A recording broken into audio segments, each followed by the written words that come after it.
Tingnan nyo naman guys. Kumakain ako. Dito kasi ako kumakain sa palantsahan at sa pinto. Dumating. Planchahin ko daw.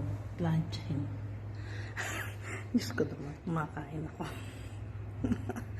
Planchahin ko muna guys. Oh my God. So guys, at dahil tayo pagod puyat, kakain tayo ngayon. Hindi ko alam kung anong kinalabasan itong aking sausawan na ginawa ko salad.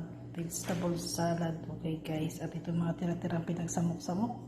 Kain na po tayo. Thanks po Lord sa food. Ayan, meron siyang orange, may tomato, may basal, may sili, may mangga, at may cash. Okay guys, thanks for watching. Kain po tayo.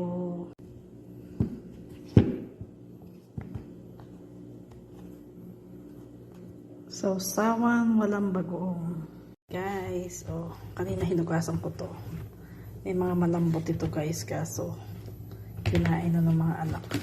Titikman natin, huhusgahan natin kung ano lasa ng mangoes na to. Okay. Mango. Ito yan, hiniwa-hiwa ng mga anak, mga apo. Akala malambot. O, diba?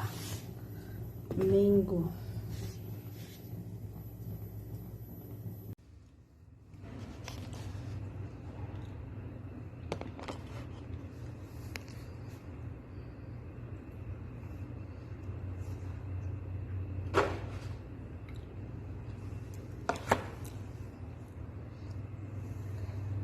Ay naku guys, pagod na ako.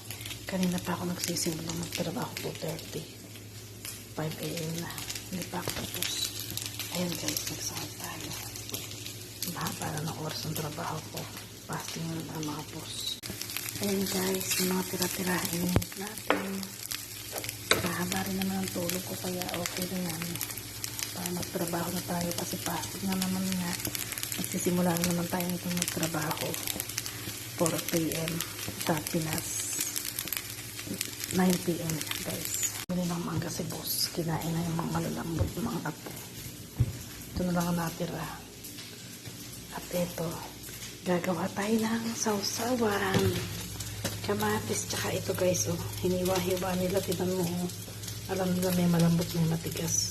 Ito masarap gawin natin sausawan. Lagyan natin sibuyas, kamatis, diba? Tsaka sili. O diba? Yummy!